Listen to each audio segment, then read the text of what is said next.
The town of Whispering Hills wasn't the kind of place where new people arrived often. It sat quietly between rolling fields of corn and long stretches of open road in southern Iowa. The kind of town where everyone knew everyone, and where the past hung in the air like the scent of rain after a storm. Emily Carter had lived there her whole life. She was 24, worked at the local diner on Main Street, and every morning she walked to work along the same cracked sidewalk past the post office, the hardware store, and the church with the peeling white paint. Life was steady, predictable, maybe even too quiet. She wasn't unhappy, but she wasn't really alive either. Until the day the stranger came. It was a gray afternoon in late March when the bus pulled up to the tiny stop across from the diner. Emily was refilling coffee cups for the old men who gathered there every day, trading weather stories and town gossip. Through the diner's fogged-up window, she saw a tall figure step down from the bus, a man with a worn leather bag and eyes that looked like they'd seen too much of the world. He paused on the sidewalk, took a deep breath and looked around like someone searching for a memory. "Who's that?" murmured Mr. Jenkins, one of the old regulars, squinting through the window. Emily just shrugged. "Probably lost," she said. But she couldn't stop glancing at him. A few minutes later, the diner bell jingled, and the man walked in. He looked out of place. City clothes, rough hands, and a quietness that made people turn their heads. He ordered black coffee and sat by the window. Emily brought him the cup, trying not to stare. "Passing through?" she asked casually. He smiled faintly. "Maybe. Or maybe just stopping long enough to breathe." His name, she would later learn, was Ethan Blake, a writer who had left Chicago after his life had started to fall apart. He didn't say much that first day, but something in his eyes felt familiar to Emily, that quiet ache of someone who'd lost more than they could say. Over the next few weeks he kept coming back. Always the same order. Black coffee, sometimes pie, always the corner table. Sometimes he'd write in a little notebook. Sometimes he'd just stare out the window, watching the rain streak down the glass. Whispering Hills was small and people noticed things. By the third week, everyone knew there was a new man in town, and that Emily Carter was the only one he ever really talked to. They started walking after her shift, sometimes down to the riverbank, where the water whispered against the rocks. Sometimes up the hill behind the church, where you could see the whole town spread below, lights glowing soft in the dusk.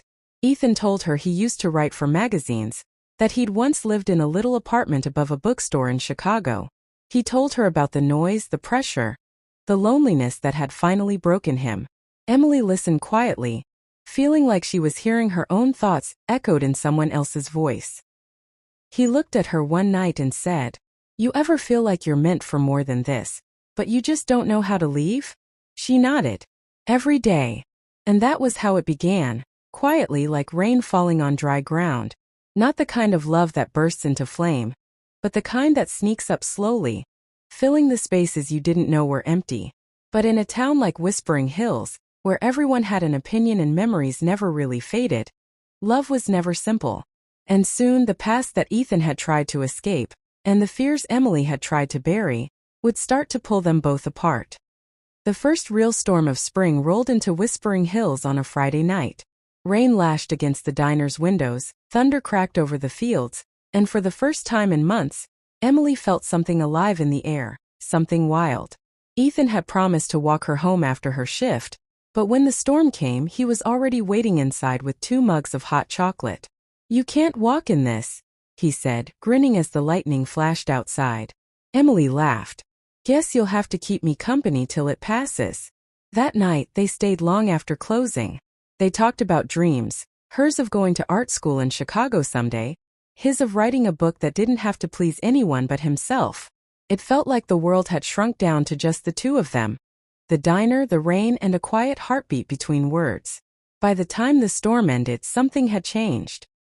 He kissed her under the flickering neon sign that read Betty's Diner, and for the first time, Emily didn't feel like the girl who had never left her town.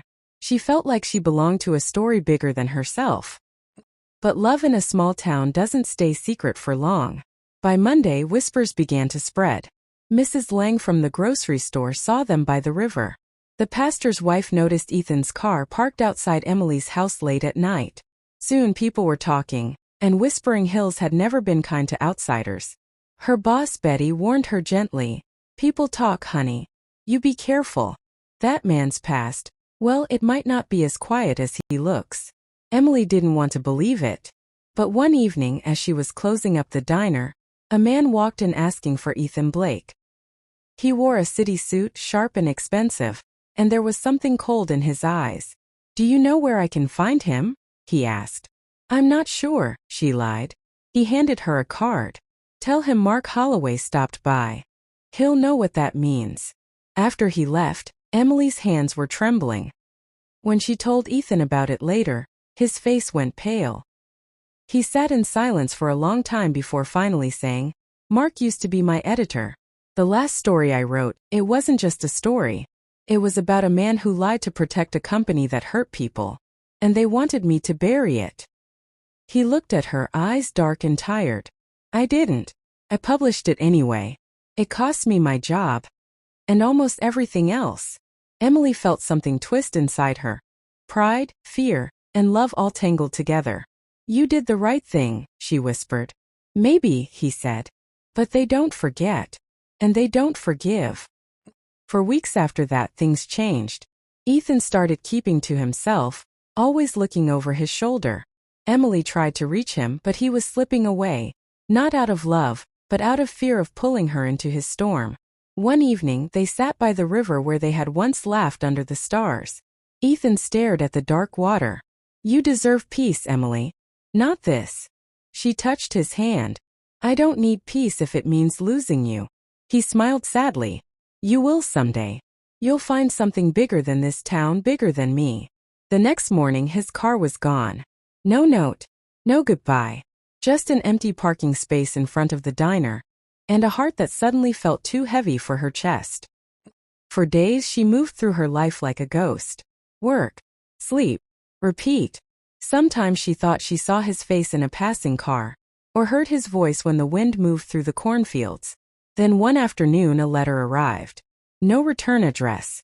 Just her name, written in his handwriting. Emily. I didn't leave because I stopped loving you. I left because I couldn't let my past take away your future. You once told me you felt trapped here. Don't let that feeling win. Paint. Leave. Live. You taught me what home really means, not a place but a person. I'll carry you with me always. Ethan. She cried for hours that night, not because he was gone, but because for the first time she finally understood what he meant. Love wasn't always about staying. Sometimes it was about letting go so both hearts could finally breathe. By summer, Emily had made her decision. She applied to an art program in Chicago, the same city he'd come from, the same place he'd once lost himself. She worked extra shifts, sold her old car, and one early morning in August, she packed her bags and stood at the same bus stop where Ethan had first arrived. The sky was gold with sunrise. The bus door opened and for a moment she looked back at the diner, at the quiet town that had been both her cage and her comfort. Then she stepped forward. Chicago smelled like rain and ambition. It was louder, faster, and far more alive than anything Emily Carter had ever known. The first few nights she could barely sleep. Sirens in the distance, footsteps echoing down the hallway of the small apartment she'd rented near Lincoln Avenue. It wasn't much. A single bed, a cracked window, and the soft hum of the city, but it was hers. She'd done it. She'd left Whispering Hills. The art program wasn't easy. Most of her classmates were younger, sharper, born to confidence. Emily had none of that.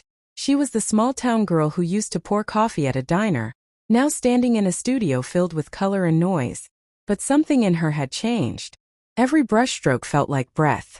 Every blank canvas was a quiet rebellion against the life she'd left behind. There were nights she cried from exhaustion, from loneliness, from the memory of Ethan's voice in her head saying, "You'll find something bigger than me." But those same nights she would sit by the window, sketchbook in hand, and draw the diner, the hills, the way the light fell on the river at dusk. Her pain became her art. Her love became her strength. 2 years passed. By the time she finished the program, her paintings were being noticed, not by everyone but by the right people. A gallery owner named Claire Bennett saw one of her works at a student exhibition. It was a piece titled Whispering Hills, a soft landscape of home. Golden fields under a gray sky, a girl standing alone at a bus stop. Claire offered to show her work in a small downtown gallery. The opening night was crowded. filled with people Emily didn't know. Critics, collectors, dreamers. She stood quietly in a corner, watching strangers stop in front of her painting, tilting their heads, whispering things she couldn't hear. And then through the crowd she saw him. At first she thought her mind was playing tricks. But no, it was Ethan. Older, maybe thinner, but still with that same quiet presence. He walked toward her slowly, the same way he had walked into the diner years ago. Calm, unsure, carrying a look that was half smile, half memory. "Emily," he said softly. Her heart thudded. "You came. I saw your name in a flyer downtown," he said, smiling faintly. "I thought, maybe I should see what became of the girl who once told me she'd never leave Whispering Hills." She laughed, a soft, trembling laugh. "I almost didn't." They stood there in silence, surrounded by people but somehow completely alone. He looked at her painting, eyes glimmering. "It's beautiful. You did it." Emily shook her head gently. "We did. You pushed me to believe I could." For a long moment neither spoke. And then he said the words that finally closed the circle. "I'm proud of you, Emily. More than you'll ever know." When he left that night, she didn't ask him to stay. She didn't need to. Some loves aren't meant to be possessed, only remembered. That night, she walked home through the quiet streets of Chicago. The air smelled of rain again, just like the day they met. She stood on a bridge overlooking the river, the city lights shimmering across the dark water, and realized something. She wasn't the girl waiting for someone to save her anymore. She was the woman who had saved herself.